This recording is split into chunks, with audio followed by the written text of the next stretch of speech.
Bismillahirrahmanirrahim. Assalamualaikum warahmatullahi wabarakatuh. Alhamdulillahirabbil alamin. Wassalatu wassalamu ala asyrafil anbiya'i wal mursalin sayyidina Muhammadin wa ala alihi washabihi ajma'in. Allahumma shalli ummata Muhammadin sallallahu alaihi wasallam wa farij an ummati Muhammadin sallallahu alaihi wasallam warham ummata Muhammadin sallallahu alaihi wasallam wanshur wahfadh wa ayyid nahdatal watan lil alamin bihaqqi Muhammadin sallallahu alaihi wasallam. Faslun fi syara'itil wudu. Pasal penjelasan tentang syarat-syarat wudu. Syarat itu apa? Syarat itu sesuatu yang dihadirkan tapi dia bukan bagian daripada pekerjaan. Pekerjaan itu harus bedakan antara syurut dan furud. Kalau syurut di luar dari pekerjaan amal ibadah itu. Kalau furud di dalamnya. Furud itu sesuatu yang dihadirkan di dalam amal pekerjaan itu. Syurutul wudu'i asyaratun. Syarat-syarat wudu itu ada 10. Al-Islamu. Yang pertama Islam. Maka tidak dianggap sah wudunya orang yang kafir. Wat tamyizu. Syarat wudu yang selanjutnya tamyiz. Tamyiz itu kemarin syaratnya ada 2. Berusia 7 tahun Hijriah dan bisa membedakan mana baik dan mana yang tidak baik. Bisa membedakan mana makanan, mana yang membahayakan. Mana roti, mana api. Atau cebok sendiri sudah bisa bedakan kanan dan kiri.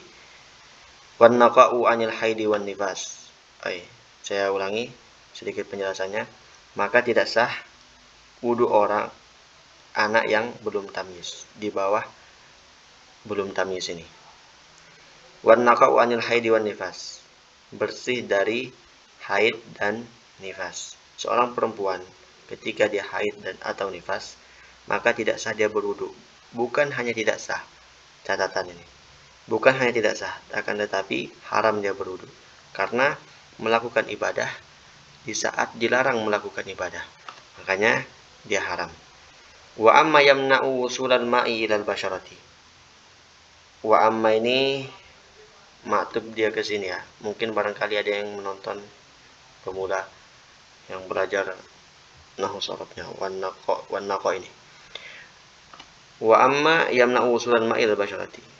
Bersih dari sesuatu yang menghalangi sampainya air ke kulit.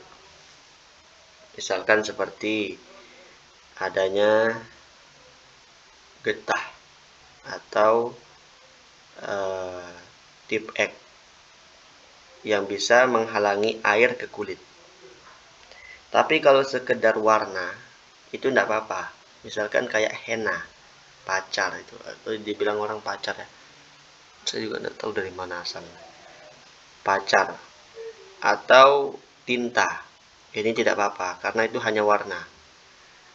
Ada kaidah, sedikit kaidah mengatakan semua benda cair tidak menghalangi air, walaupun kelihatannya menghalangi air. Contohnya seperti minyak. Minyak memang tidak bisa menyatu dengan air. Ketika ada minyak, mungkin ada di tangan, minyak kan cair kan? Masuk tidak dalam kaidah tadi. Sesuatu yang cair itu tidak menghalangi air. Maka minyak ini tidak menghalangi air. Sah ketika ada minyak. Ini kalau bisa dicari penjelasannya ada di, kalau tidak salah, di Fathul Mu'in. Kemudian juga seperti oli. Oli tidak menghalangi air. Itu hanya warna. Kecuali olinya padat, mengental. Nah, maka tidak bisa. Karena banyak orang, apalagi di bengkel, alasannya tidak sholat karena kotor dengan oli. Padahal oli itu suci. Tidak menghalangi dan tidak menghalangi air ke kulit. Kami sedikit ingin membahas masalah tato. Agak keluar dari pembahasan ini. Bagaimana orang yang punya tato? Apakah sah wudunya? Ya, jawabannya sah wudunya. Kalau itu tato beneran. Karena tato beneran itu dia di dalam kulit ditempel, bukan di luar kulit. Kalau tato beneran sah wudunya. Tapi kalau tato bohongan, yang tidak benar. Seperti dulu kita waktu kecil misalkan ada tato mainan itu kan ditempel, itu tidak sah kalau ada seperti itu di atas kulit, karena itu di luar kulit, beda dengan tato yang asli. Tato yang asli itu di dalam kulit, mengecualikan hukum tato. Kalau hukum tato, membuat tato ya jelas haram. Kita sekarang bukan membicarakan hukum membuat tato, tapi sampai tidaknya air dengan tato itu. Jawabannya tadi sampai ya. Kemudian wa alla yakuna alal udwi ma yughayyirul ma. Tidak ada, wa alla ini an dengan la ya. Mungkin ada yang nonton sebagai pemula. Disingkat Allah. Tidak ada di atas anggota wudhu itu sesuatu yang merubah air. Sebab kalau air berubah, tidak bisa suci mensucikan lagi. Misalkan ada make up atau sejenisnya di muka, misal ini biasanya dilakukan oleh pengantin biasanya, maka tidak bisa. Itu nanti akan merubah air ketika sampai ke mukanya, terlalu tebal make upnya kan. Ya caranya itu kalau bisa wudhu dulu sebelum make upan. Kemudian ya kalau nanti waktu sholat tiba, dipastikan wudhunya tidak batal gitu kan. Ya tahan kalau bisa.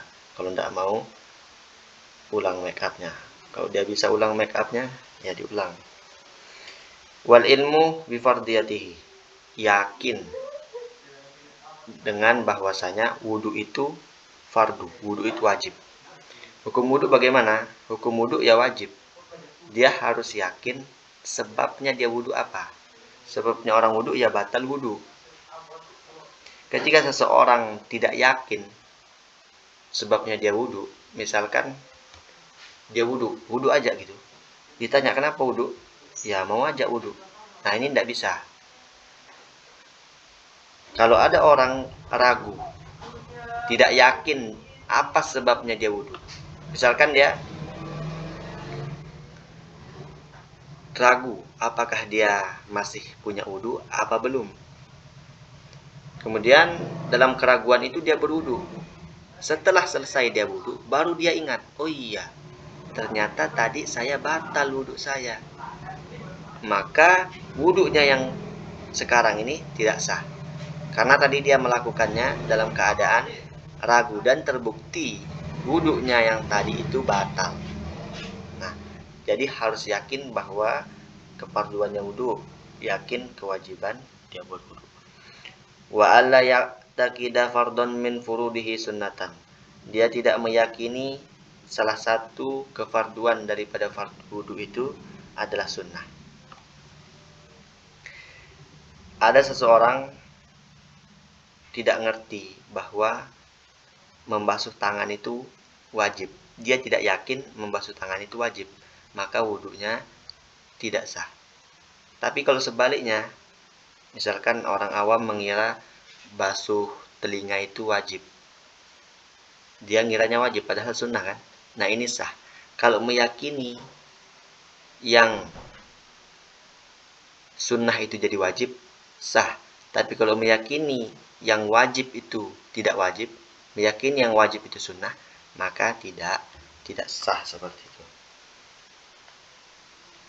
Kemudian wal ma'ut tahur. Airnya suci. Tentu air suci mensucikan, sudah kemarin dibahas. Wadukhulul waqti. Masuknya waktu. Masuk waktu ini bagi dua orang, yaitu orang yang istihadah dan orang yang sulsul baul, yang air kencingnya keluar terus. Dia ketika berwudu harus masuk waktu sholat dulu, bukan sebelum sholat. Dia dan harus segera dia sholat ketika dia wudu. Langsung segera sholat, kecuali dia menunggu jamaah.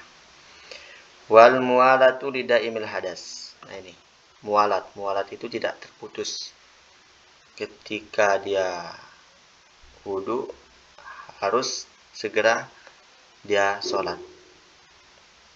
Bagi orang yang daimil hadas ini ya tadi seperti orang yang ini, yang istihadah atau orang yang sulsul baul, yang air kencingnya keluar terus, maka wudhunya dia harus tidak terputus. Wudhunya tidak terputus. Beda dengan orang yang normal, seperti orang yang normal ya. Dia boleh tidak mualat. Artinya begini, dia boleh sekarang misalkan wudhu, basuh muka. Nanti 1 jam kemudian dia basuh tangan. 1 jam kemudian dia basuh kepala. 1 jam kemudian dia basuh kaki. Itu boleh bagi orang yang normal. Tapi orang yang tidak imil hadas tidak boleh seperti itu. Basuh muka, langsung basuh tangan, langsung basuh anggota wudhu yang berikutnya. Nah, jadi ini. Kalau ada kesalahan mohon dimaafkan. Mungkin sampai sini pembahasan kita. Selanjutnya nanti pembahasan selanjutnya faslun fi nawaqidil wudhu. Akhirul kalam wallahul muwaffiq wal hadi ila sabilir rasyad. Assalamualaikum warahmatullahi wabarakatuh.